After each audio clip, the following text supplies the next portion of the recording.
Welcome to Jets Rewind. I'm Marty Shupak in Valley Cottage, New York. I'm joined by Ralph Schrager outside of Boston, Mass, and Ray Clifford, who's in Marysville, Ohio, as we hear somebody howling in the back. What is that, Ralph? That's Tammy's dog. Tina, shh. He's a Jets fan. We're recording an important podcast here. He's a Jets fan. He's excited. What can you say? We just concluded the Jets ended an undefeated preseason with a victory over the cross-rival New York Giants. What was it, 31-27? Yeah, that was actually probably a more entertaining game than a lot of the regular season games will be. It was a very exciting game. We're going to get into that right away. But first, Ralph has a classic trivia question. I might squeeze one in at the end. But This goes way back. So for you young people, excuse me. In 1969, the Jets and the Giants, is very appropriate, both drafted running backs from the same college that year. Can you name them? They both went to Morgan State. Can you name the two of them? The guy who went to the Giants became a very good runner. The Jets guy had a very short career, although I thought he was a pretty good talent. I'll never get that. I know Ray will get it. Ray's thinking, I know. Ray's good. I'm thinking Phil Sims. Didn't he go to Morgan State? Sims was 78. Moorhead. Okay. Close enough. Anyway, two running backs. These are two running backs. I know. In the same backfield. I know. And it was like an 11th round pick, and one was like an 8th round pick. You know, they had a lot of picks in those days. Yeah, the one thing I want to say, as much as I hate the preseason, this was a game about as good as it gets as far as preseason. Absolutely. Usually by the last game in the second half, I'm turning it off. I'm looking at some Ralph's bar mitzvah videos that I have, which is amazing because I wasn't bar mitzvah. No. And things like that. But this one was really good, and a lot of things. There was a lot of players that stood out, and there's no doubt, Ray. I'll start with you. That Chris Streveler, I mean, he has to be unanimous choice for the David Clowney Award. Yeah, I mean, I think he was, 3 games in a row. He pulls some magic out of his hat, and he's just fun to watch. I mean, he's so intense, man. You see him after he threw that touchdown pass. I love that guy. Oh, that was. I hope he gets a spot somewhere. Yeah, Ralph. The best part that I liked was when he was screaming at Ruckert for lining up on the wrong side. That he called timeout. I don't know if you caught that. I didn't catch that. No. I think Ruckert thought he was talking to Mims because Mims moved over, and then he kept shouting at Ruckert, and by then the clock had wound down, and he called the timeout. But I think Ruckert, he was confused from the beginning, but I think he thought he was talking to Mims. Yeah, right. Well, it's okay. He's a rookie, and he hasn't been there very long. So. And I'm not going to go through the whole game. We'll go through quickly the first quarter. Michael Carter fumbled on a 3rd down, and he actually had the first down. Oh, yeah. That was a nice play. So it was a shame. It was a shame. And then I guess we got the ball right back. Was that Ray? Was that right? Yeah, I think it was 3 and out. Yeah. The Tyrod Taylor, did he throw an interception to the Michael Carter on defense? I don't know if that was directly after that, but it was either that or a 3 and out. Right. And Ralph, what is it about the Jets preseason, regular season, postseason? They cannot get a 3rd or 4th and 1. What is it? One of the few downers in this to me is their starting offensive line. I mean, I just don't have a lot of confidence in them. They can't open a hole for the run, and I think their pass blocking is okay, nothing great.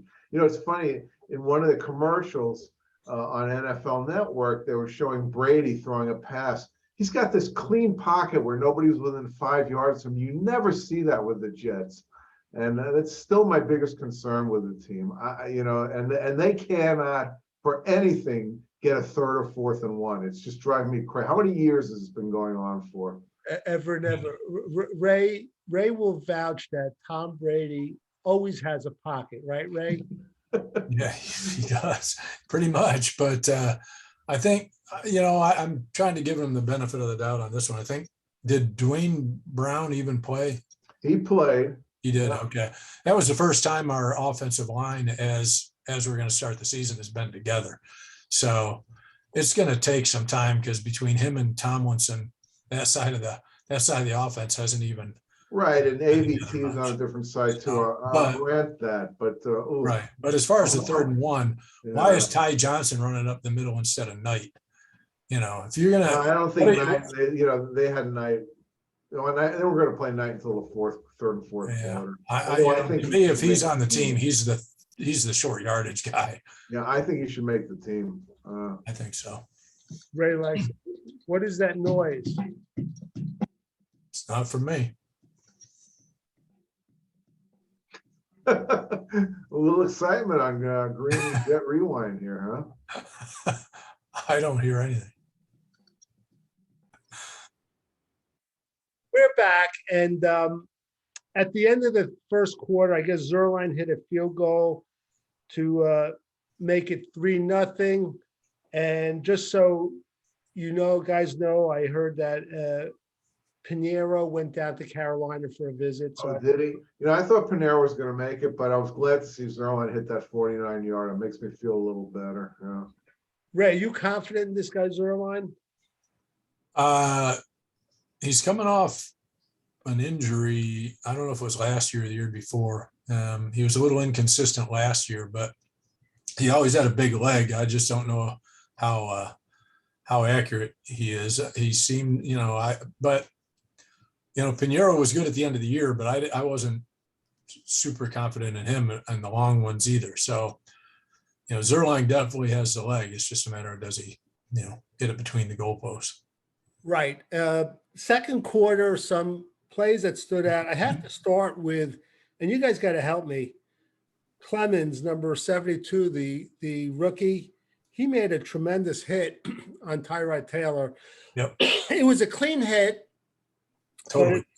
It took Tyrod Taylor out of the game. Ralph, did Clemens do anything else during the game, or was that it? I don't think he had any tackles, but he's really good in pursuit. He just stays with the play. The interesting thing on that play was one of the few plays that Jermaine Johnson got around his man, but he gave up containment, so the quarterback got around him, and that's when Clemens chased him down, Tyrod Taylor. But it was a clean hit. I'm surprised they didn't throw a flag, because when they just make a clean hit, it usually is a flag anyway. Right. But Clemens, every week I've liked what I've seen of that guy. He's he's physically mature, so he's got a lot of power. While he didn't make a lot of tackles today, I still thought he was a factor out there. He was chasing the quarterback like he was all over the field. I mean, he was in on a lot of plays. Yeah. I don't want to. I get the feeling the quarterbacks do not want to be hit with that, hit by that guy. It's good to see, because I don't want to jump to the fourth quarter or whenever, but I didn't think Jermaine Johnson really impressed at all today. I didn't. He was one of my downers today. Yeah, I watched him very closely on every play, and Ray, you said that he looked okay on the touchdown run, and I agree. And that one, I said that, yeah. Other than that, yeah, he doesn't look like he's got a lot of explosiveness and power right now, and I'm hoping that's going to change. Ray, what do you think? Any impressions on Jermaine Johnson? And then I want to ask you impressions on Bryce Huff. Well, Jermaine Johnson didn't. Yeah, I mean, you didn't hear his name called a lot. I mean, once in a while. Yeah, no tackles or assists. He didn't do anything, but he played a lot. He's still on a learning curve. It's still a learning process. He's got to learn some techniques and some things, and so he's got some guys there he can learn from too. A lot of those Jets linemen have some moves that he can learn from. As far as Bryce Huff, he had a really good bounce back game, because he didn't really impress me at all last week, and I thought he made some plays, and I was happy with him, and I was real happy with Sherwood. Oh, yeah, we'll get to him too, because that was my favorite. Ralph, what's your take on I today? thought Bryce Huff was consistently, in the backfield. I don't know if he didn't get any sacks, but he made the quarterbacks uncomfortable. And I thought, he showed a motor. What's he in his third year now? He's got some abilities. He's pretty good, got good bend and pretty good speed. And I'm glad they've stuck with him because I think he's a pretty good player. Yeah, he did a great job on one double team. I saw, he fought through it, which is good. I'll get to Sherwood, Ray, in just a second, but I just want to ask you, and I'll start with Ralph. This number 50, Ane, who had some good pressure. I don't see, and maybe Ralph said exactly what I'm going to say. I don't see how they could cut him and keep Curry. I agree with you. I think this guy's got a lot of energy and he's young and I think he's got some ability. I think they have enough guys in the the veterans where I think that maybe they'll hide Curry because of an injury or something, but yeah, it'd be tough to cut him because he'll get picked up. Oh yeah. Ray, what's your take on this, Ane? Well, I've liked what he's shown, so far, but let's see what everybody does when they're facing the starters out all game long and stuff. But I think they got several guys they could get rid of before him as far as the defensive side of the ball. I mean, Nathan Shepard, I'm not sure he'll be around either, and so they've got room to whittle some guys down a little bit and still keep him around. I hope they keep him. He seems to make plays. So at this point, he'd be a welcome addition. Ray, we're going to talk about Sherwood. Just one quick question. Jabari Zuniga, is he a Jet this season? I don't know.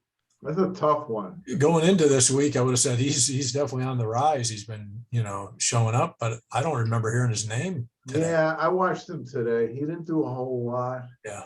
I think the thing with him is I just think you can't trust him, to be there. If he showed a lot more, I'd keep him. Yeah. Since he's sort of like on the fence with that injury history, I don't think so. No. All right, let's get to Jamie and Sherwood. This guy they put at the Mike linebacker last year at one time. What was that situation? Mosley was out? Was he out? Yeah, I think Mosley was out for 1 or 2 games last year. Or maybe he went out early in one game. I just remember he was the guy kind of calling the defensive plays, and it just looked like a mess. But now he looks really good to me. So yeah, I mean, they say he's got a great football IQ. He's a very smart guy, and I hadn't seen it, but I'm beginning to see it now. Obviously in the second year it helps. But, Ralph, his first step is unbelievable. At least last year. He's really got a slow 40 time, and I thought last year he looked like he was missing guys on angles because he was too slow. But I think part of that was lack of experience. I think with more experience now, he looks like he's got a future in this league. Right. And if I'm remembering right, they put him at Mike linebacker in the Pats game, and they just ripped him apart. Sure, I mean, that's a tough. That's a tough thing. And I don't know, Ray, if it was that game or the game after he was tore his Achilles. Yeah. But whatever game it was, I remember reading about him. He's had a remarkable recovery. Who was the guy that came back in the Super Bowl? He ended up playing. The running back. He was back. The Rams. He was back for the championship game. Yeah, it was. They were comparing it to that. They said it was amazing. Akers. Is that his name? Akers? Yes. Yeah, Cam Akers. Cam Akers, yeah. So it's just the guy looked really good, and I doubted that Mosley is going to be back next year. So hopefully he could step into that position.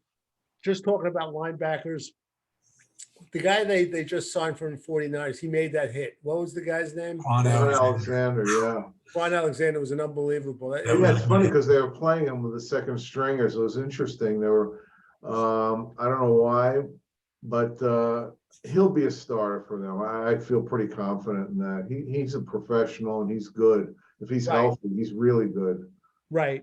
And I thought in the second quarter, Eccles made a nice tackle after a 9-yard gain. I remember he stopped it. And I thought Will Parks had a good tackle.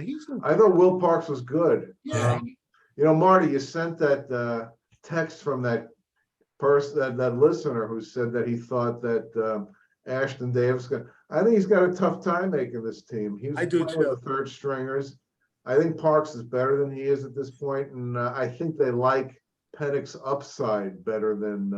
I agree. So it'll be interesting to see what happens with Ashton Davis. Well, he's only, I mean, I don't hear his name until, third stringers are in there. So if he's, in one play, he flew in, tried to make a shoulder tackle, a highlight tackle, and he missed the guy. He sort of just clipped him. Ashton The guy Davis. kept running. So, Ashton Davis? I wanted him to be good because he's Yeah, an I did too. athlete, but I think he's more an athlete than a football player. Ray, Will Parks, he came into the league as a 6th rounder 2016. Is it possible like 6, 7 years later, he understands the game better and he's just looking like a better ball player? He had played with Denver. He played with the Eagles, went back to Denver, Kansas City, and last year he had a couple calls with the 49ers. Is it possible a guy like that? well, it could be several things. One is, I mean, as you get older, I think you start to settle down. You don't get as rattled by things as you become more of a vet and kind of know what you're doing. And it could be that this defensive system fits him, so it could be something like that. And if he was in San Francisco, he kind of knew it a little bit because they probably still ran the same style of defense. And so I think, things just kind of came together for him. And I think, if you can hang around long enough and, and be on the field long enough, things start to slow down a lot more for you as a vet, and you just start picking things up and getting more comfortable out there. Okay, the Jets scored 2 touchdowns and the Giants had 10 points. It was 17-10. I think one of the touchdowns was that Barrios touchdown, which was wonderful. Yeah. Ray, When he caught that ball, I knew he was going in. He is so quick, that guy. I love that guy. Some Jet fans will, I think he's just a glorified kick returner, but No, there's no quicker player in the league. Faster, yes, but no quicker player in the league. I'll guarantee Bill wanted him to stay on New England. He just didn't have a choice. But yeah, whatever the numbers game was, he tried to hide him on the practice squad. right. He fit that same type of system, and that's what he does for us. Just little short patterns and run. Ralph, I just want to say Ray is a system. He mentioned this right system, Will Parks. He's a system guy. Whenever I'm watching the Patriots, I call Ray up and say, wow, do you see that? Any Patriot I compliment, he'll always say, he's in the right system. He's in the right system. Well, talking about Will Parks, I mean, there must be so many players in the league that, it finally takes a coach to see the talent in a guy. You look at these guys like Calvin Jackson and Irvin Charles.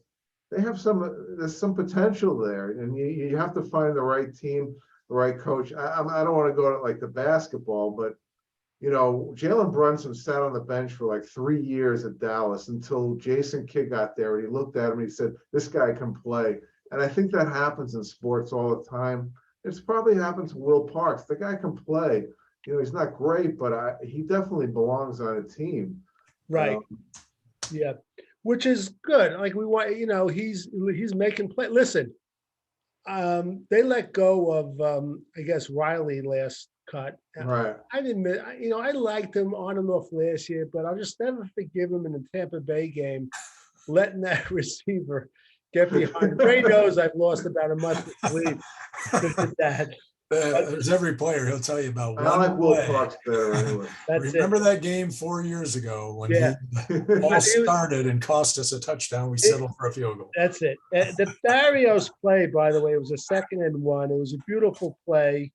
Before that, Yeboah caught a pass for 12 yards. We'll get into him a little bit. Ray, gun to your head. Who makes the team, Yeboah or Lawrence Cager? Well, I think if it was going to be Cager, they would have played him earlier. I want Cager. I want Cager to stay bad because I think he's got the potential to really be somebody who can be a playmaker and make things happen. Yeboah, he's big. Once in a while, you see him make a catch, but he doesn't seem like anybody who really does anything that makes defenses nervous or changes the game. And I feel like Cager could be a guy like that. So I hope Cager, but I don't think it will be. Yeah, Ralph, Yeboah caught that Hail Mary last year. Remember in the preseason? Of course I do. Yeah, It's that's like, why. You know, Jimbo is not bad, but I think Cager's a better athlete, and I Yeah. think he's got more upside. And you know, they got 3 tight ends in front of him. You know, it's funny. I love Conklin. I think Rucker is going to be a terrific player down the line. There's something about that guy that he looks like a player. You know, he's considering that he's had so little experience. Yeah, and Ralph, the few catches he made in the end zone at Ohio State were really very good catches. He's got I thought he had a hands, shot. He's just a big guy. I thought he had a shot to make that catch in the fourth quarter. It would have been a hell of a catch, but Yeah. he almost, you I know, think the guy deflected. the guy did I don't deflect know. it a little bit. Right? But it's a numbers game, and you know, CJ, whatever his name is, Zama. Zama. I mean, he's a great guy. I mean, he's one of the leaders on the team. But I think in a year, Rucker and Conklin are the guys on this team, and hopefully Cager would be the third guy. Right. The Giants scored a touchdown the third quarter, so it was 17-17. Is that the long pass that DJ Thomas was like turned around on? I think interference in the end zone or whatever. Could have been, yeah. One of them was a DJ Thomas. He was one of the free agents they drafted, yeah, that they signed rather. And I just want to mention, because I skipped over it in the second quarter, that there was a fumble and Denzel Smart tried to pick it up. And I heard the words of my high school football coach, the legendary Tony DiMatteo, that used to say to the team, I don't want those fat linemen. Exactly. I was thinking the same thing. Not Tony DiMatteo, but what a classic mistake that is. He could have had that ball. I said that on the text to you. Right? Yeah, he did. That fumble was the one from Quan Alexander's hit. Oh, yeah, right. Oh, yeah, that's right. Right, which was good. Blew that guy up nicely. Oh, did he ever? Yeah. All right. Anyway, I started making notes that Denzel Mims started to get hot, like late in the second quarter. It's like all of a sudden he became Terrell Owens. In the third quarter, Bryce Huff had some good penetration. Again, Sherwood, he made another good tackle. I mean, the guy looks to me like such a sure tackler.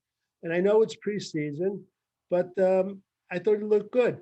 Ralph, I had sent a text to Ray that I noticed in the first quarter. Meanwhile, by the way, Joe Flacco's interception was miserable. I was uncomfortable this whole game. He made some choices throwing like some deep balls to guys who were not even close to being open. I don't know what they're going to play him, but the idea, I can't believe I'm saying this. I think Mike White might actually be the better choice than he is at this point. Mike White, his delivery is so freaking slow. I know, it is very slow. Oh my but for some reason, he seems to find the time to get it off. But I don't know against first stringers. So I had Ray, remember I texted you, I said that it looked like Flacco is more effective over the middle and the sidelines. And I wrote down the same thing about Mike White. Yeah. Well, you know, the thing about Flacco with that interception was if you watch that play over and over again, they picked up the blitz. He didn't even have to leave the pocket. I was so surprised that a veteran like that would leave so early. That was disappointing too. Right. Yeah, and it looked to me like if he'd have thrown it to the running back a little earlier, he wouldn't have had to worry about that linebacker. But maybe he didn't see him. He definitely didn't see the linebacker. He could have lofted it, but he obviously didn't see the guy. Yeah. And as far as Mike White, I mean, he had a good first half. I thought he was very pedestrian in the second half. I didn't think he was nearly as impressive. I thought he was way off the mark the second half. But you know. Yeah. And as we moved into the fourth quarter, it was an incredible throw and catch from Streveler to Denzel Mims. I thought there was no question he was in bounds. I thought he caught it and the knee touched It was also. amazing that he was, but he was. I don't know how he did it. He was. It was Ray. What was better, the throw or the catch? Well, I think the catch was because it, with the defender on you and where it was, you had to make it and stay in bounds and get in the end zone and hold on to it. So, I mean, it was a good throw, but that if it was a great throw, he wouldn't have had to dive, so it was good on both parts. They put it where it wasn't going to be picked off, and Mims made a great play on the ball. Ralph, what is the value now? What's going to happen, you think, to Mims? Tuesday, 4:00 is the cut day. I don't think he's going to get cut. I think they're going to get something, and they're going to keep him. What's No your way thought? he's going to get cut. Yeah. The funny thing about Mims is we've seen this in preseason before. They throw him into the third string. He's clearly too talented for third stringers. He's like a man playing against boys there. Yeah. I mean, I have never wavered in the fact that I believe that this guy is a really good NFL talent. They're not going to cut him. Joe Douglas knows he has value. Is he going to be a Jet or not? My fear is that if they do trade him, even for like a 4th round pick or 3rd at this point, I feel like that the minute that happens, the injuries are going to start, and it's going to like, oh God, why did we get rid of this guy? We need him. Right. It's a tough situation. They have a lot of players. I think the value, Ray, do you think they could get a 4th for him? I thought they wouldn't get more than a 5th or a 6th, but after today, probably a 4th. I think they're going to get a 4th. And the reason being, Ray, is because he's still under that rookie contract. Yeah. Yeah. But like Ralph says, I mean, I'd consider hanging on to him before I do that, because we always have injuries, obviously, it never fails, but you don't want to just give the guy away when he's a talent, but right. He's got to show. To be honest with you, I wouldn't have a problem with starting that guy over Davis. Well, the guy makes plays whenever he's in there. I'm not a Daviser, but again, Denzel Mims, his football IQ, he doesn't know the rules. Too many times he's not said it's illegal procedure. He went out of the end zone, came back in. That drives me crazy. I can't deal with that as we're entering the 4th quarter, guys. But I want to move along. We're going to get to your trivia question, but just a couple of things. I just want to ask you, Ralph, Braxton Barrios, what's with his hair and Bonds have more fun. As long as he makes plays like he did today, I don't care about his hair. Oh my God! I'm a fan of his. I know some people are not crazy about him, but I think the guy is a starter in this league. I really do. I think you throw the ball enough to him, he's so quick, he's going to make plays. You look like Lindor there. And I just want to take a moment. I didn't mention it, but I just want to have a little tribute. If you guys want to chime in, that we lost Len Dawson. And as the fans of Jets Rewind may not know, us three are huge old AFL fans. And Len Dawson was one of the foundations of the old AFL. He passed away, and he was just a wonderful quarterback. Led that team to the Super Bowl right after the Jets won theirs. And actually that biggest heartbreaking game was when the Jets lost. They had a 1st and goal on the goal line. They couldn't score. You at that game, Marty? No, I wasn't at that game. That was a freezing game. Yeah, it was. So that Len Dawson is one of the great ones. Well, let me just say about Lenny Dawson that I saw an all AFL team for the decade, and Namath was given first quarterback. And my first reaction was Dawson deserved it. He won 3 championships, and he had the better career in the AFL than Namath did. Namath was in the middle, started in '65. Dawson was there almost at the beginning. But did you see that classic picture of Dawson on the sideline in the Super Bowl against Minnesota? And he's sitting there smoking a cigarette. Yeah, I guess Life magazine took that and they held it for 40 years. They didn't print it. It's a riot. I mean, I remember the Busher drinking beers in the locker room. What a different world it was. Right.